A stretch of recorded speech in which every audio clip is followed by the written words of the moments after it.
سلام دوستان، امیدوارم که حالتون خوب باشه. با سومین درس از کتاب مربی معامله‌گری روزانه در خدمتتون هستم. امیدوارم که از قسمت‌های قبلی لذت برده باشین و درس سوم رو با هم دیگه شروع میکنیم. با نقاط ضعف خود دوست شوید. مفهوم تغییر هم یک چالش هم یک دام است. از آن جهت یک چالش محسوب می شود که ما را برای تبدیل شدن به فردی فراتر از آنچه که اکنون هستیم ترغیب می کند و از آن جهت یک دام است که باعث می شود خود را به ویژگی هایی که از خود میپسندیم و نمیپسندیم تفکیک کنیم. بدین ترتیب خود را به صورت نقاط قوت و ضعف، خوب و بد، قابل قبول و غیر قابل قبول بخش‌بندی می کنیم. با اعمال چنین تفکیکی در مورد خود طبیعی است که ویژگی‌های خوب را حفظ کرده و از ویژگی‌های بد دوری می‌کنیم. ما کاستی‌های خود را با زدن برچسب خطا، بدشانسی و استثناء پس می‌زنیم. با این کار تصویری ناتمام از خود می‌سازیم که نقاط ضعف را از ضمیر خودآگاه دور نگه می‌دارد. با این تصویر حذف شده از ذهن نمیتوانیم انتظار داشته باشیم که ضعف‌هایمان راهنمای ما در یادگیری باشد.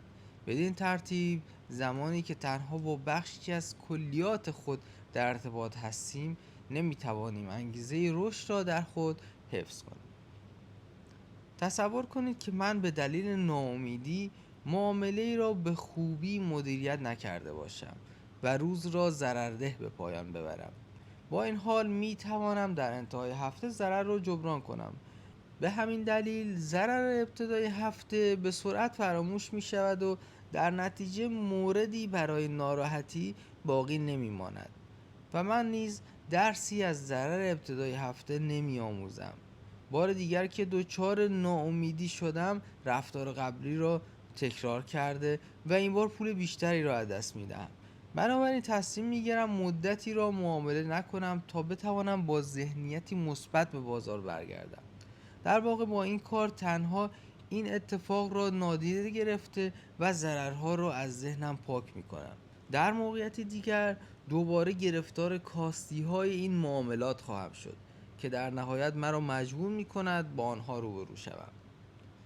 ما به تفکیک خود به ویژگی های خوب و بد ادامه میدهیم، با این تصور که باید ذهنیت مثبت داشته باشیم. با تمرکز بر تفکر و ذهنیت مثبت دیگر مجبور نخواهیم بود به اشتباهات خود فکر کنیم. مجبور نیستیم با بخشی از خودمان که دوستش نداریم در ارتباط باشیم. با این کار مانند اتاقی میشویم که آشغال‌های کف آن به زیر فرش جارو میشود که در نهایت اتاق را غیر قابل سکونت خواهد کرد. انکار نقاط ضعف محرک داشتن تفکر مثبت است. دختر ما دیوان با لکه قرمز مادرزادی در کنار بینیش به دنیا آمد. به ما گفته شد که این لکه به مرور از بین خواهد رفت و نیازی به جراحی نیست. او در دوران کودکی این لکه قرمز را بر صورتش داشت و با اینکه می توانستیم به نحوی روی آن را بپوشانیم یا برای جراحی به پزشک اصرار کنیم، هیچ کدام از این کارها را انجام ندادیم. این لکه بخشی از ویژگی بود که او را تعریف می‌کرد. زمانی که کسی را دوست دارید، علی‌رغم داشتن نقص‌هایی باز هم برای شما عزیز است. قبل از آن که پدر شوم با خود فکر می‌کردم چگونه ممکن است بتوانم پوشک کثیف بچه‌ام را عوض کنم. اما زمانی که در این موقعیت قرار گرفتم از این کار خوشم آمد. از آن جهت که می‌توانستم برای فرزندم کاری انجام دهم. تعویض پوشک فرصتی بود برای نزدیک شدن به فرزندم. ما نیز باید همین گونه رفتار کنیم. ضعف‌های شما بخشی از شما هستند. کسی که عاشق شما باشد شما را با تمام کاستی‌ها و نقاط قوتتان دوست خواهد داشت. اگر شما عاشق خودتان باشید به نقطه‌ای از پذیرش خود می‌رسید که به طور کامل از کاستی‌های خود مطلعید و از انسان بودنتان سپاسگزار. در واقع میتوان این کاستی ها را به فرصت تبدیل کرد. فرصت از این جهت که بتوانید خود را بشناسید تا در مسیر رشد راهنمای بهتری برای خود باشید. برای سالها از حضور در موقعیت‌های اجتماعی گریزان بودم تا اینکه در یک مهمانی خوابگاه دانشگاه شرکت کردم. از آنجا که تعدادی از دانشجویان را دیدم که به تنهایی هر یک در گوشه ایستاده بودند، در یک لحظه خود را در حال معرفی کردن آنان به یکدیگر یافتم. از آن زمان بود که توانستم با آن ترس درونی خود ارتباط برقرار کنم و از آن برای ترغیب دیگران برای تعامل با یکدیگر استفاده کنم. پیشرفت من نه از طریق تفکر مثبت که از پذیرش آسیب پذیری هم اتفاق افتاده بود. آیا اخیراً سرمایه خود را از دست داده این؟ آیا ضعف در نحوه معامله گریتان موجب از دست رفتن فرصت و سرمایه شده بود؟ با پذیرش نقص‌های خود از هر معامله ضررده میتوان درسی بیاموزیم. جدولی با 3 ستون ترسیم کنید و در پایان روز معاملاتی ستونها را با این اطلاعات پر کنید. در ستون اول در مورد معامله ضررده توضیح دهید. در ستون دوم نکته‌ای را که از این معامله آموختید یادداشت کنید. در ستون سوم توضیحی دهید که چگونه از نکته آموخته شده برای معاملات فردا استفاده خواهید کرد.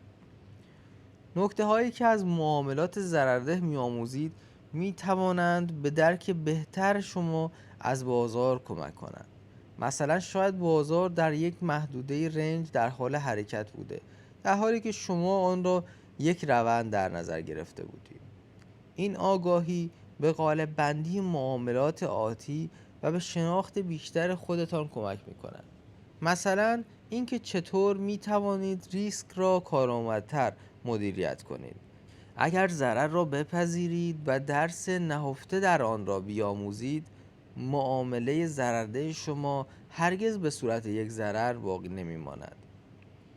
بخش بزرگی از موفقیت در مربیگری شخصی به یافتن فرصت در شرایط سخت باز می‌گردد.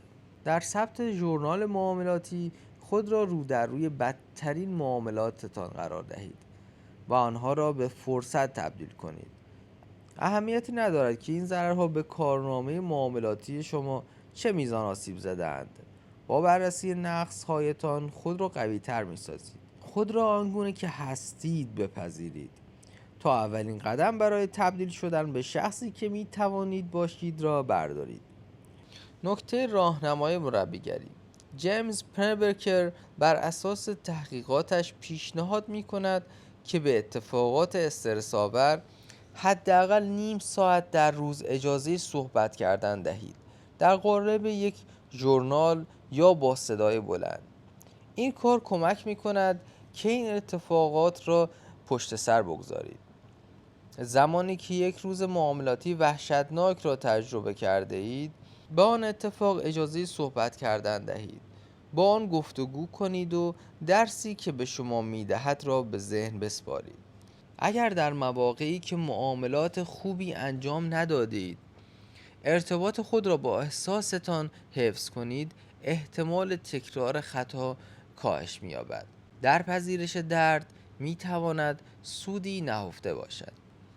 امیدوارم که از قسمت سوم هم لذت برده باشین. در آینده درس 4 رو با همدیگه مرور می‌کنیم. موفق و مؤدب باشید.